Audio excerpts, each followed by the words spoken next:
What's going on, everybody? Nathan here from Celtic Productions, back again with another Goldfishing companion video for Torbran Thane of Redfell. This is my mono red commander deck. I did a deck tech for this, and I will link that in the description if you want some context as to what we're trying to do in this deck. It is mono red, so the game plan is fairly straightforward. We are looking to assemble a bunch of synergy pieces in the early game and then start burning our opponents in the mid game. Our curve is very low at around 2.89 once we take out the MDFC lands, so this deck aims to have dealt a significant amount of damage, potentially lethal by about turn 8. So we're going to go ahead and hop right into the Goldfishing here. With 37 lands in the deck, what I'm primarily looking for is either 2 or 3 lands, preferably 3, and possibly a setup piece like a Witty Roastmaster that I see we have, or a ramp piece. All of these can be good setup pieces. So I'm seeing that we have an Erebor Flamesmith, which is a great setup piece. We have 3 lands actually, that's perfect. A Chaos Warp for removal, and Reckless Impulse to help get us more cards. So this is basically the perfect opener. So it is turn 1, we're going to draw our first card, and we're going to play a...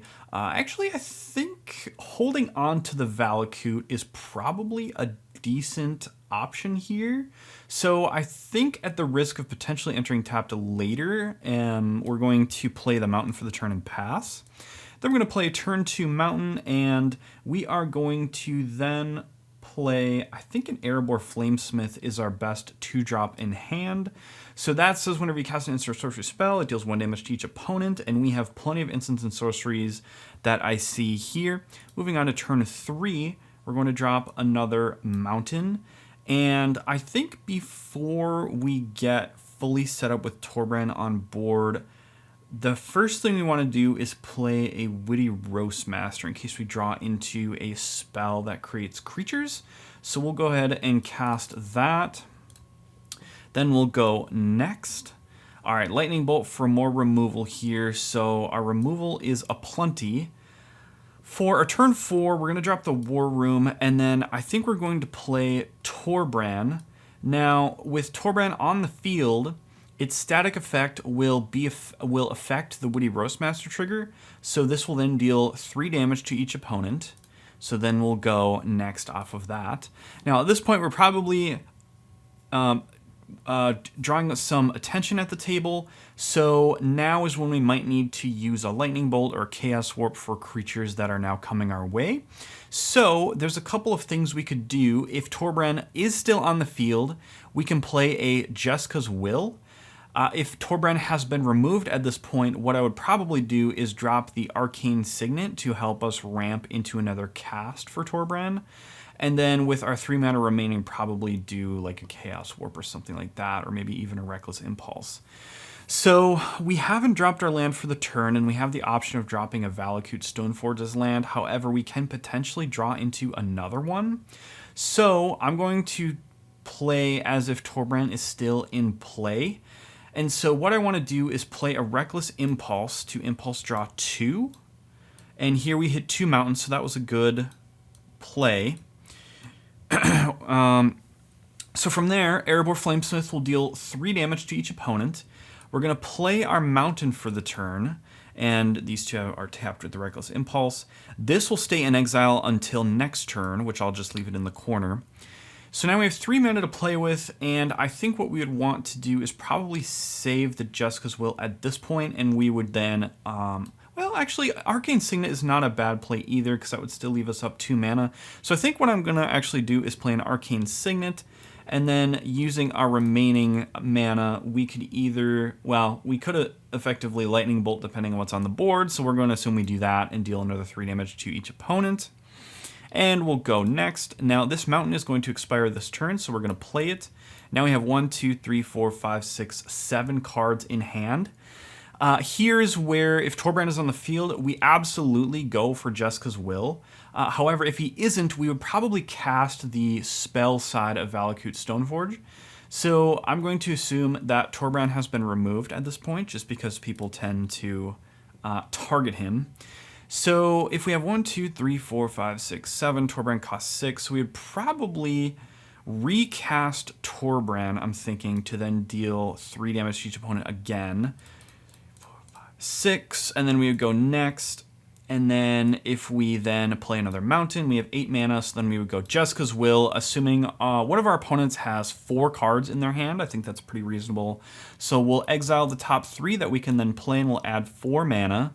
With that 4 mana, we can drop a Hellrider or Fanatic of Mogus. And I think here, with Torbran on the field, we absolutely go for the Fanatic. That will consume the 4 mana we used. And then we will tap for 1, 2, 3, 4 to then... Oh, I don't think... Did we play a land for 1, 2, 3, 4, 5, 6, 7? Yep, we already played our land for the turn off of the Reckless Impulse. So this will be exiled. Then we'll play the Hellrider for 4. Now, this also says whenever a creature you control attacks, Hellrider deals 1 damage to the player or planeswalker it's attacking. So... we have, let's see, so these 3 are summoning, or I'm sorry, these 2 are summoning 6. The Hellrider is not. So at this point, if we wanted to potentially really threaten an opponent, we could launch all 3 of these at them. And potentially at instant speed, we could Chaos Warp a blocker, just so that we can save one of our pieces. So I think that would probably be the plan. So we're going to assume we do that. We deal some more damage. With the Erebor Flamesmith, deal 3 damage to each opponent, and then off of the attack, Hellrider will deal 3 damage, assuming we attack 1 opponent with all 3 creatures. That will then deal 3, 6, 9. So at this point, we've dealt 12 damage just in the turn, plus the Fanatic of Mogus, which would have been 1, 2, 3, 4, 5, 6 at the time we had, plus Torbran, so that would have been 8 damage. So we would have dealt 8 damage to our opponent, plus another 12 to another opponent. So then by turn 8, we would then play a mountain and then a Soul Ring, maybe? Maybe we would play Valakut first, the actual spell side, and then we would play a Soul Ring or something like that. And this is where turn 8, we would be in a really good spot for the amount of damage that we've dealt. However, we can see this is what mono red runs into. If you don't draw into your card draw, you are often left empty-handed by like turn 7 to turn 8. So I do have 12 sources of card draw in this deck to try to make up for that. But it really just depends on whether we draw into it. So the tough thing, and I'll go through a few more maybe 2 more goldfishes here, but this will probably be a common theme we'll see, and that actually almost tells me maybe I need to throw in another card advantage card in here somewhere. I'll have to think about that, but for now we'll move on to our second goldfish, and I think we have enough lands here. We got 4 lands: Pyrohemia, Dagger Caster, and Ren's Resolve to help draw some cards. So this is not a great opener, to be honest, and I would probably mulligan this off of the bat, assuming I still had a free mulligan, because Pyrohemia is great in the mid game towards late game when we can cast it for 4 and then activate it maybe 3 times. It's a great 7-drop in that way. Daggercaster, again, we're kind of waiting for our opponents to play stuff to generate value off of this, so this is at least a turn 5 play because we want to have Torbran out first. And then finally, Ren's Resolve can draw us into more cards. However, it would be preferred if we had a set of piece on board that burns our opponents based on instants and sorceries. So we're going to actually mulligan this, and we're going to draw a new 7. All right, so we've got 4 lands again, plus a Guildless Commons, which effectively will draw us a basic. Dragon Fodder, which is a great capitalizer, assuming we have a synergy piece on board, and Goblin War Party. So we've got 2 things that will make tokens, plus a plug-in Nasari to start drawing us more cards. So this is better than the last hand, and I think having used our free mulligan, this is what I'm going to go with. So we'll draw our first card for turn, and we'll drop this mountain and say pass. And then I think at this point, do we need the double red? Here's the deal. If we play a Guildless Commons on turn 2, we do draw that basic, but then if we want to drop Torbran on turn 4, we actually do need the extra red pips to cast him, so I think the best play is actually to drop a mountain. And then I'm going to sandbag this a little bit because I'd like to save our dragon fodder for when we actually have a setup piece on board. This way we appear a little bit less threatening. All right, so we'll go next. We'll drop a mountain. We're very land rich in this particular game. I think the best option, honestly, I mean, Jessica's Will is best with Torbran on board, and it feels real bad not to play anything by turn 3. So at this point, what I would so let me think about this. So what could we draw into if we cast the Jessica's Will? It wouldn't matter because we would play them. We would have to play them, we'd have to use the mana. We don't have enough mana to play Torbran. We don't have enough mana to play Plarg. We have Dragon Fodder. So maybe I think at this point we're a little bit desperate to get some blockers out on the field. So I think at this point we're going to do a Desperation Dragon Fodder, which isn't great, but we just haven't drawn into our setup pieces here. That's sometimes how it goes. And then we'll go next into turn 4. So let's see, we have a Valakut. I think honestly the move is to play Torbran. We pretty much always want to be doing this on turn 3 or 4, assuming we have acceleration. So then we would go next off of that. Now, if Torbran got removed, we'd be big sad. It is true. However, if he does stay on the field, we have this Jessica's Will in hand again. So I think what I'm going to do is wait until we exile the cards off of Jessica's before we drop a land drop. And I think that's honestly what we want to be doing. So let's go Jessica's Will. We'll assume that our opponents have maybe 5 cards in hand. I think that's probably reasonable by turn 5. So we'll say we get 5 red mana and we're going to exile the top 3. So we'll play the Mountain from Jessica's Will.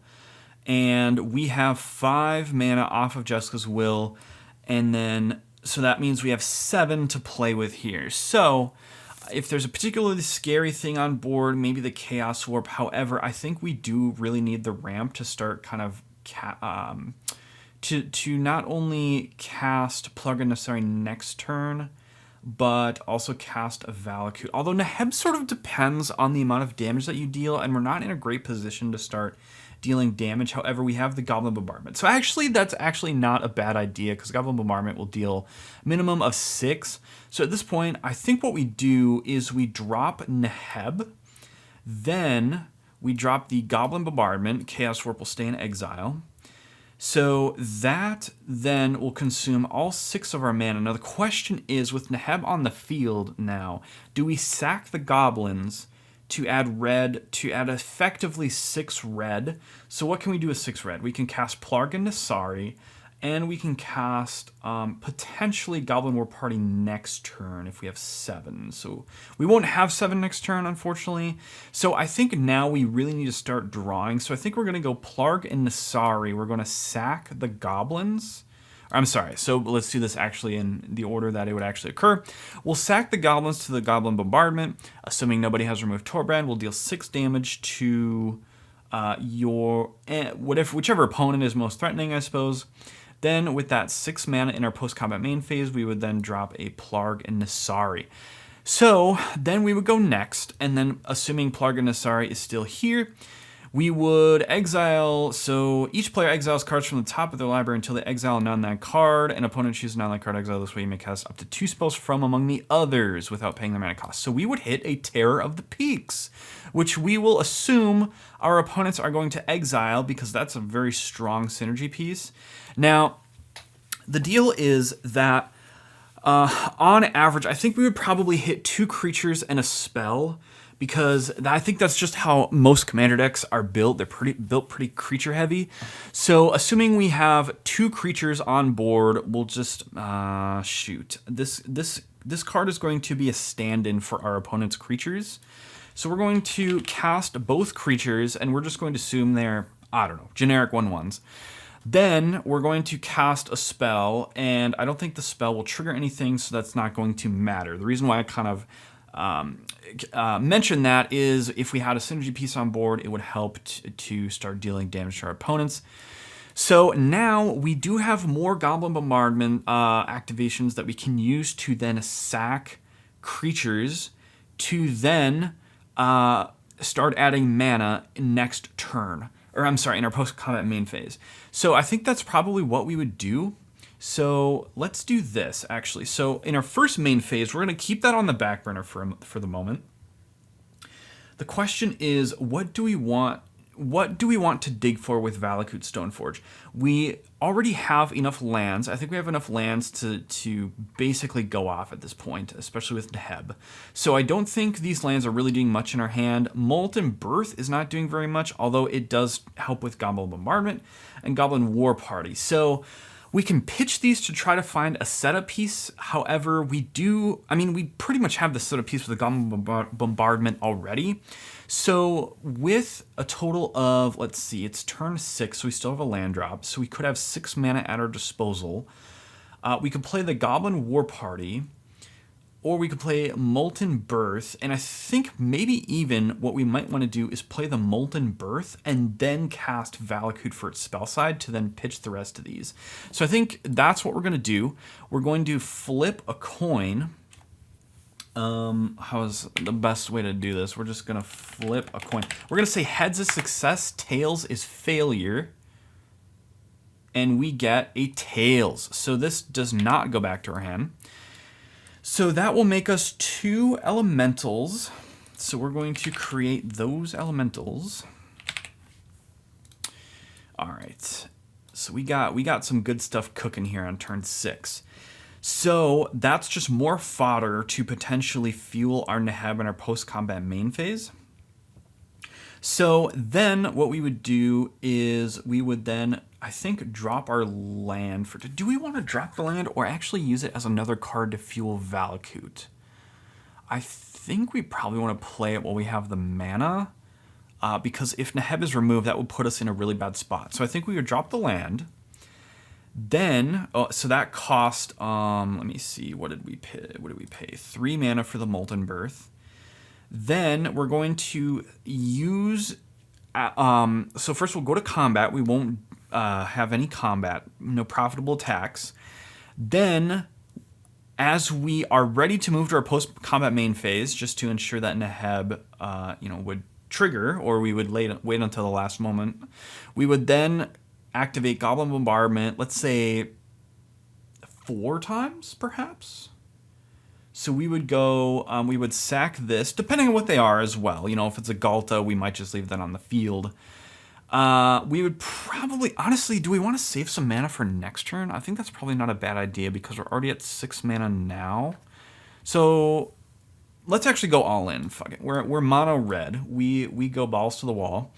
So then Neheb will trigger. So Goblin Bombardment will then deal 3, 6, 9, 12 damage to an opponent. Neheb will trigger for 12. So we have 12 red mana floating. We're going to cast the Valakut spell side, meaning we'll refresh. We'll dig for 3, essentially. And then we have 12 mana to play with. So what we can do is we can cast the Hordling Outburst, creating more goblins. So many goblins, man. And then we will cast the Sokenzan. We will channel Sokenzan to create 2 spirits. Basically refunded our sack triggers, so spinning our wheels a little bit. And then from there, we have a War Room in hand. So we run into that mono-red problem of not drawing enough cards. But next turn, we would have Plarg and Nasari trigger, and next turn, so it would go untap, upkeep, draw, so we would actually dig first. We would hit a Sulfim, which would probably be exiled again. Then we would cast whatever our spells our opponents have, and then we would draw a Ruby Medallion, which unfortunately does not draw us more cards. However, that gives another good demonstration of what the deck is aiming to do, especially showcasing, I think, Neheb. Neheb is an absolute beast in this deck, and we will try one more Goldfish before to see if we can still have cards in hand by turn 7 here.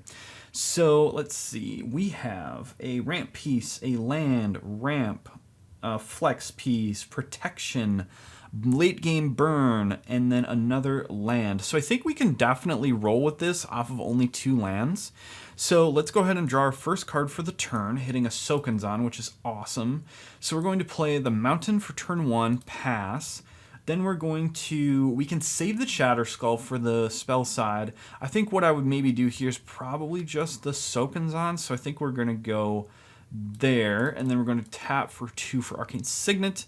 Then next turn, we're going to draw a Mountain and play Torbran. Then next turn, we have a Nykthos or a Shatter Skull that we can drop for turn. So let me think about this here. Nykthos goes mana positive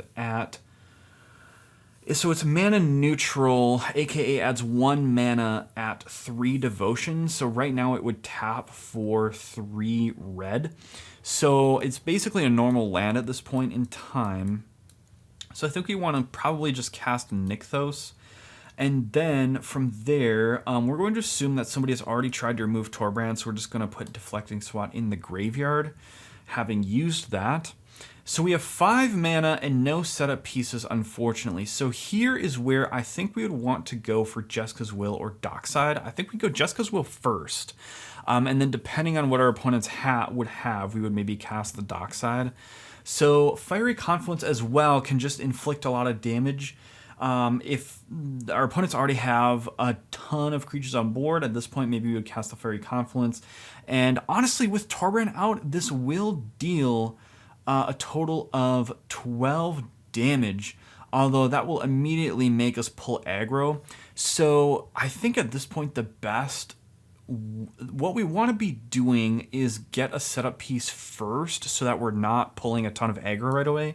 So here's where I would go Jeska's Will. We're going to assume that Nykthos taps for 1, then we'll tap these. We'll move our Signet out of the way here. So we'll tap these and then that. Because technically, I like to always keep my artifacts outside of my lands just because I think it's, I just like to display what artifacts I have instead of burying them in lands. So we will exile the top 3, and I think I think it's fair to just take our hand size turn 4, so we'll add 4 red mana. So we have 4 red mana for Sulfim, a Molten Birth, and I should have saved Nykthos, actually. I should have saved Nykthos. We'll pull a little takesy backsies here. I know, that's the mortal sin in the Commander world, but we're going to pull a little takesies backsies and then cast our, let's see, because that took the Arcane Signet. So then we'll cast the Mountain out of exile.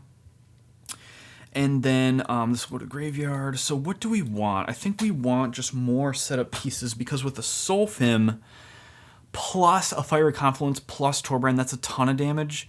So we're going to use the 4 mana for Sulfim. Then we only have 2 left. So I think at this point we would probably just run out of Dockside.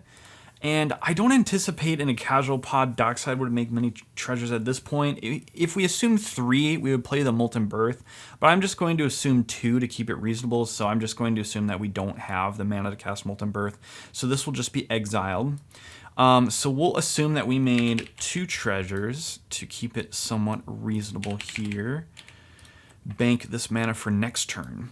Okay, so at this point, we are really scary on board, and people are probably focusing us. So I think at this point, it's probably pretty fair to say that Torbran is removed. And then let's take, how much devotion do we have? 1, 2, 3. Okay, so Nykthos will still tap for 1. I think what I want to do then is cast Nykthos. If we use 1, 2, 3, 4 mana for Torbran, that increases our devotion to 1, 2, 3, 4, 5, 6, meaning Nykthos taps for 4. So let me just do this really quick. So the Nykthos taps for 4. We have 2 to activate. No, wait, I'm sorry. Okay, so if we... Torbran would cost 6, so we wouldn't have the mana to activate Nykthos for all of that mana, unfortunately. Okay, so I think this would be a cast Torbran and pass turn. So what we would probably want to do is then cast... Oh, but I can't even afford him because he costs 6. What am I doing? Oh, wait, Arcane Signet. I'm sorry. Just brain is all over the place today. Okay, so with Arcane Signet, let me redo this math just to make sure I'm not leaving value on the table. So if Torbran costs 6, right, we would use 1, 2, 3, 4, 5, 6, and then it would take 2 to activate Nykthos, so we couldn't do that. for the extra Nykthos value. So we're one short of giant Nykthos value, which is totally fine. So I think here we would just cast Torbran and have a really sad turn that we're just replaying our commander. And then we would go next, and assuming we've probably taken a bunch of chip damage, I'm going to assume though that Solfim has lived. Then we're going to play an untapped Shatter Skull. Oh wait, hold on. Before we do that, do we have anything that exiles that we might want to use? I don't think we do. So now, let me see here. We want to then 8 mana. So Nykthos produces a net of 5, 6. So Nykthos produces net 4. So these 3 lands effectively mean 4 mana. So I think we want more devotion, actually, to just pump us up a little bit. So at this point, I think what we would do is cast Pyrohemia. Wait, let me make sure I have the mana for this. 1, 2, 3, 4. So if we sequence this as Treasure, Treasure, Signet, Mountain to cast Pyrohemia, not actually doing it because we'd have to sack the treasures, but let me just run this through. So then our devotion goes to 1, 2, 3, 4, 5, 6, 7, 8. So then we would tap this for 8 mana, meaning we would have 4 for Fiery Confluence and then another Tempt with Vengeance. So here's what I would do then, and we can also activate Pyrohemia as many times as we want. So that might actually be a better idea because then, okay, so let's actually commit to this action plan. So we would crack the treasures and we would tap the Sokenzan and the Signet to cast Pyrohemia. Boom, Pyrohemia hits the field. Then we have Fiery Confluence in our back pocket. However, what I want to maybe do is see how much damage we can deal by activating Pyrohemia a bunch. Because nothing else in our hand increases our devotion. So right now we have 1 mana, 2 mana, or I'm sorry, 1 mana plus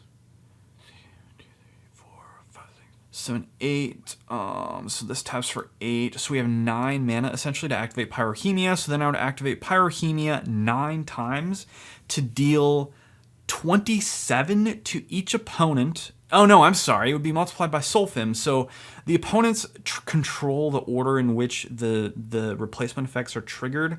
So what this would be, they would probably choose the, let's see, +2. Yeah, they would choose the doubling, then the +2. So each hit of Pyrohemia would deal 4 damage.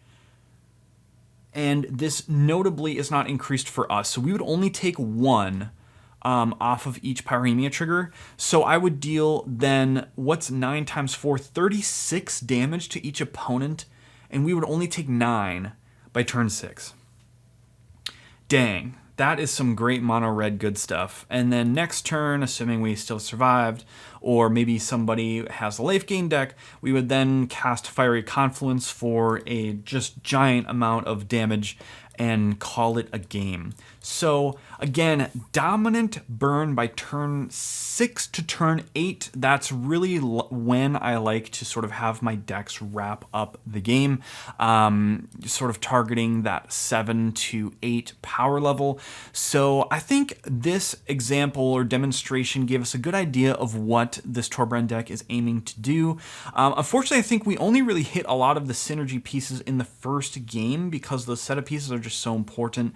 So in terms of, future renditions, maybe I would take away that maybe we need 1 more setup piece and 1 more card advantage piece because, that last game we didn't suffer from the card draw problem just because we were able to get so much damage onto the board right away. But in the future, maybe I actually remove something like an Abrade or a Lightning Bolt, or maybe even a Frostbite, actually, because Lightning Bolt's just better than a Frostbite. So maybe even a Frostbite in favor of more card advantage or another setup piece as where I would kind of land on that. But that is the video, guys. I hope you all enjoyed it, and I hope you enjoyed this mono red deck. Again, it is a ton of fun, and if you want just a quick game or you just don't want to do a ton of thinking, minus all of the devotion mana calculations, mono red is just just a good option to have. And so, like I said in my deck tech, this is kind of the deck that I bring out towards the end of the night when I just want like a quick game. Like, hey, we've only got 20 to 30 minutes. Can we fit in a commander game? And with a burn deck at the table, I think that is possible, assuming that you don't get super shut down. So again, that is the video. Thank you all for watching. If you enjoyed this video, please leave a rating on it and perhaps consider subscribing, because there will be more content like this that I will produce in the future. So that's it. That's the video, guys. Thank you all for watching, and hopefully we'll see you all in the next one.